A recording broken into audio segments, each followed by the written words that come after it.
Good afternoon, everybody. John here from Catbird Hill.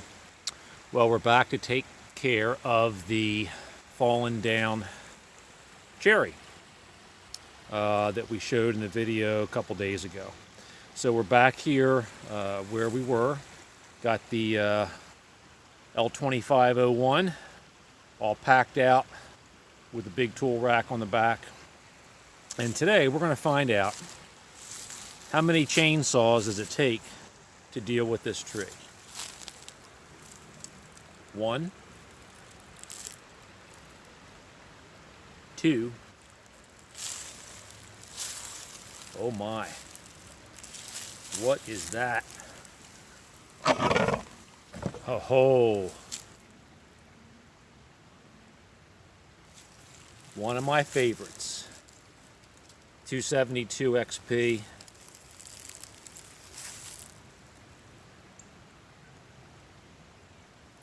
With a 24-inch bar. And in case you didn't see this guy, 346 XP. And of course the Stihl GTA 26. So we're going to do a lot of cutting and just a little bit of talking at the end to give you my thoughts regarding these three tools to deal with our cherry tree here.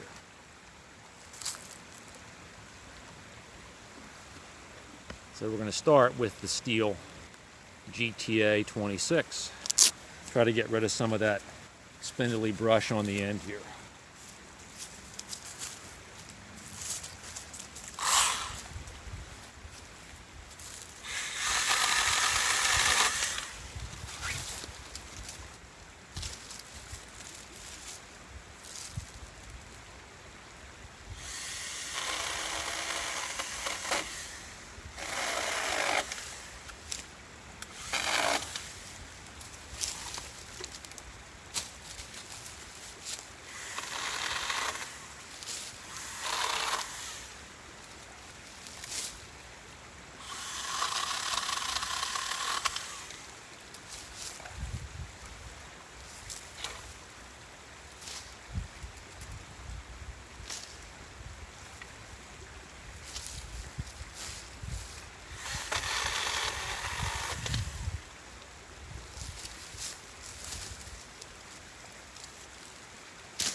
All right, so I really like this for this kind of an application because I'm right on the edge of the creek here, and it's probably about a 10-foot drop.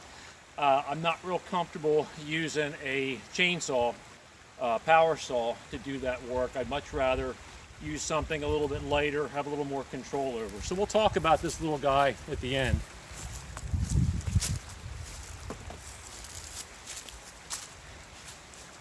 All right.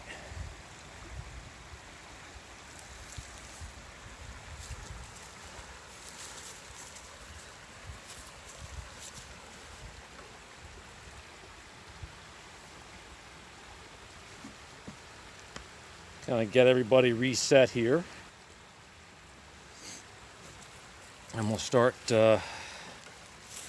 taking this down to size a little bit more. I'm going to actually clear out this bottom limb first, and then we'll take care of the upper one. I just want to get that bottom one totally out of the way so that I'm not dealing with that under, around my legs. It's going to be got to be careful enough cutting overhead. So we'll get the 340 XP fired up here.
So we've got another situation here, which when I looked at things a little more carefully the other day, you'll notice that when this cherry came down, it actually took out another tree, which is now out of the ground. It's actually been lifted up out of the ground as the other one fell. So I'm going to just notch that above where the cherry is and just let that fall.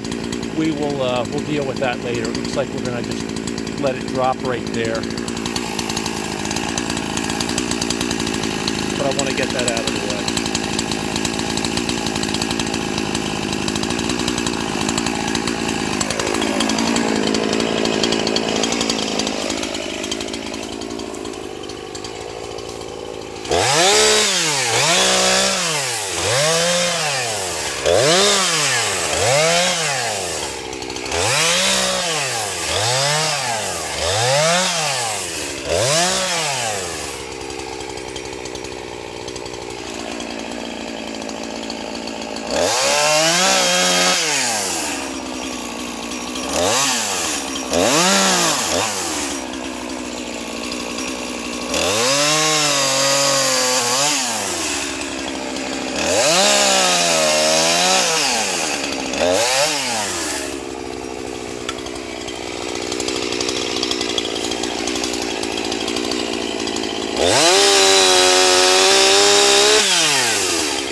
So I think what I want to do is I actually want to drop this limb.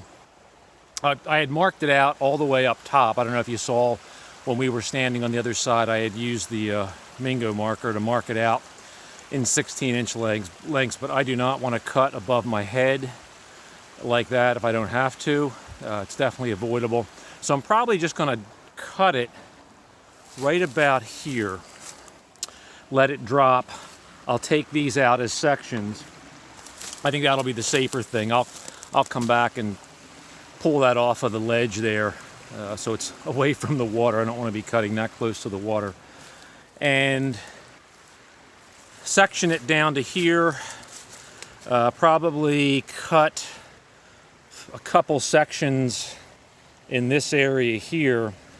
And then what I want to do is transfer to the other side where it's kind of hung up, strung out like a bridge over that little gully there. And we'll get down in there and probably make a cut to free it up, and then we'll section that. And that should be it. So let's make a good cut here and make sure we're doing this the smart way. I always tell people, I'm not a professional, but I've made my share of mistakes in the past, and I'm sure that there's always a better way. But I try to think about stuff ahead of time and, not take an unnecessary risk like cutting that limb into sections while it's overhead. That wouldn't be the best decision there. So we'll just section this guy up.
We'll have a nice little discussion on why I like that Husky 346 when we're done here. Maybe you guys got the idea though. Hopefully you did, watching that thing cut. All right. Last but not least. Oh yeah.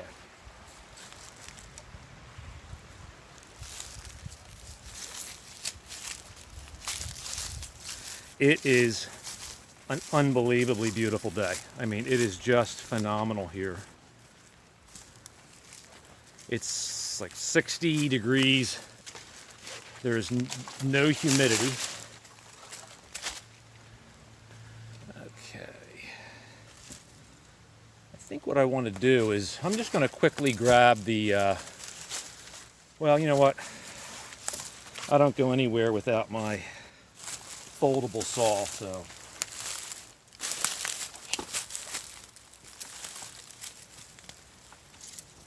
Get this stuff out of the way here.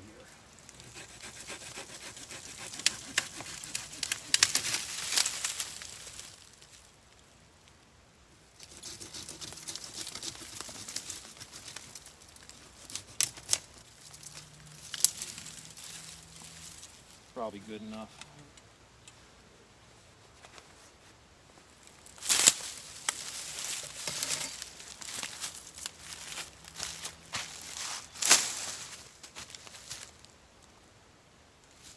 Pretty cool. I don't know if you guys can see this. We've got some, sure many of you are East Coast and Northeast people, see that coming up this time of the year. Christmas fern. It's kind of funny, it's called Christmas fern because it seems to be most beautiful this time of the year, but it literally just comes up everywhere here. Just pops right out of the hillsides, and kind of a pretty thing. When you get a nice big grove of it, it's really something. So we've got a situation here where we've got the log resting there, obviously, and also resting there. Now it's almost like it's almost like it's a heel. This is the shin, you know, the lower leg, ankle. There's the heel, and then there's the foot. It actually kind of looks like a foot. And I don't want to do anything to disturb that heel. I want to keep that, you know, a decent part of that in the ground, because I think that's where the bulk of the weight is resting, in addition to what we have up there. So what I think I'd like to do is, I think I'm going to make my first cut here. I'm going to open this up a little bit on the bottom down here, maybe just wedge that, notch that a little bit, and just sort of let this, you know, I don't care if this falls or if it just sits up there. We'll roll it away and cut it up later on, but the main thing I want to do is get this section out of here, and then just take these, 5 or 6 pieces there out. I think that's probably going to be the best option there.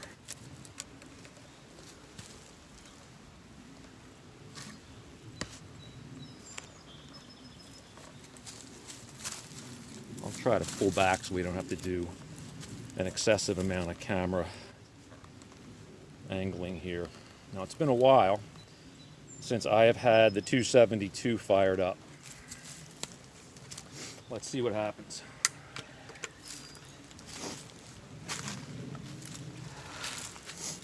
This is really old school. No decompression valve on this. Just a choke.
That's one way to move the log, just spin it with a chainsaw.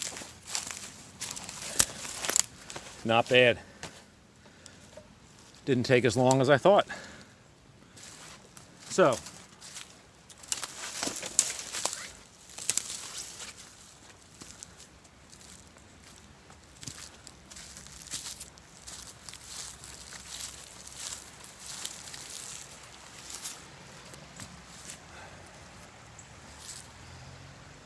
let's gather up our tools here. Have a little saw talk.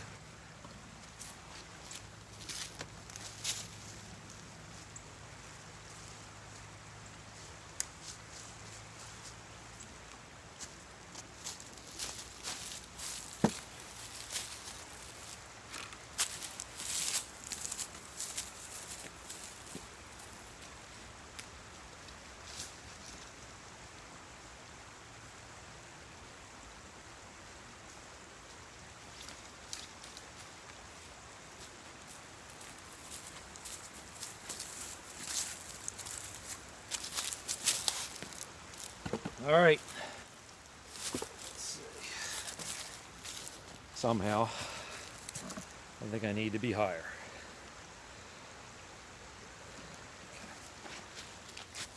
So, do you need 3 different chainsaws to do that job? Absolutely not. But you could see where we started. You know, was working just a couple of feet away from the edge over water, and you know, I don't want to get hurt.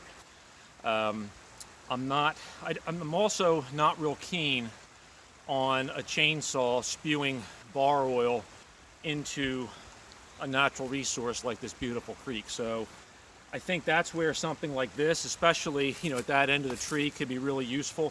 I got to be honest with you, when I first saw this, I saw it on Mike Morgan from Outdoors with the Morgans demonstrated this maybe a couple years ago, and I thought it was a total gimmick. I thought that's going to be a waste of money.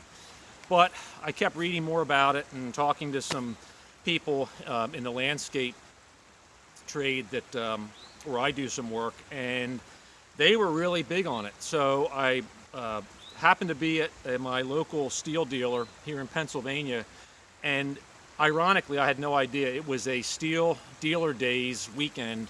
They had 10% off all steel products. This was the last one they had. It was a display model, so the guy took an extra, I don't know, 15 bucks off of it. And I ended up walking out of there with this for about $135, I think. That was the best $135 I've spent in a long time. This thing's amazing. I'm amazed at how long the battery lasts. It's amazing, just a little tiny battery. It's very light. It just ergonomically, it fits my hand perfectly. I've been using this for, gosh, I used it all day yesterday. I'm gonna check the battery. We still have 2 lights out of the 4, so we still have a 50% charge there.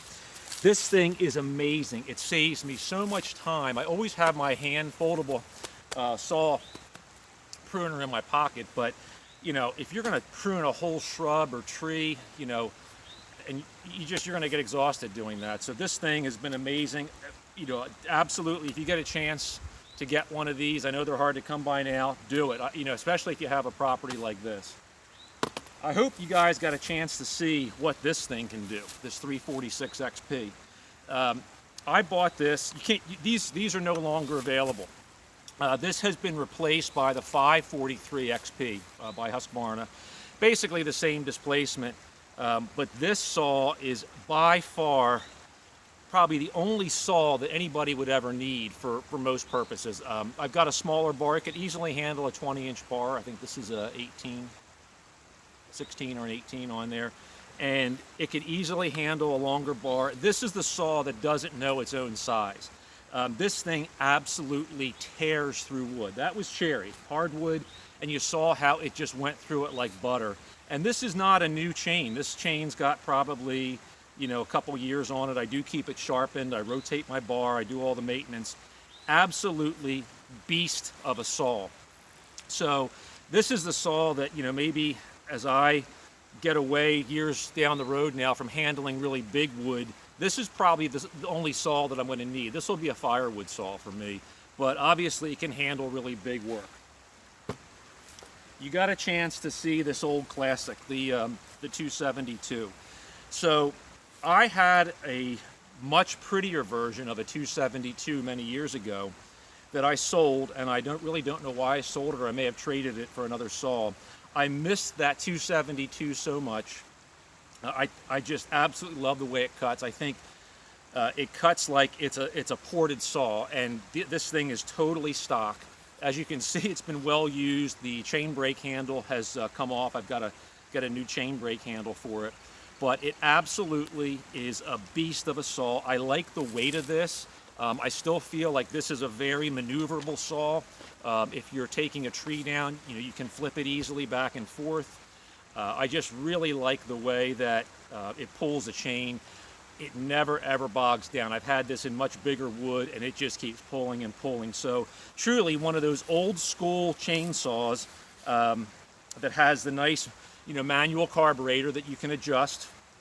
But this thing has never let me down. I've had this probably for about a year and a half now, and it just eats through wood like crazy. So again, probably a little bit more of a show and tell with these chainsaws today. I mean, I could have easily done all that with this thing. I could have probably done it with this, although my arms would have gotten pretty tired doing that high stuff. Don't like using the chainsaw on really whippy, loose things. I much prefer to control it if I have to hold the branch with one hand and cut with this. This is a lot safer, much safer, feel more controlled near the water's edge there, and again, not spewing any bar oil into the water. But anyhow, thanks a lot for watching this video. I was grateful to have a beautiful day and also the time to come out here and show everybody what we wanted to do with this tree. I'm going to finish bucking this up, we'll probably do a few bucketfuls of wood in the Kubota, take it back to the firewood pavilion, and maybe do a little bit of hand splitting later in the week for a good workout. Please, if you like the video, click the thumbs up button. Please subscribe, click the bell icon to let you know when we upload new videos. Please share these videos with your friends. The channel is growing, as you can see by the number of subscribers, and that makes me feel good. It makes me feel that people are enjoying the content. Please leave comments, though. If there are other things you'd like to see us do here on the property, or other questions you have about the property and what we do, please ask the questions in the comments. Till next time, John from Catbird Hill. Take care.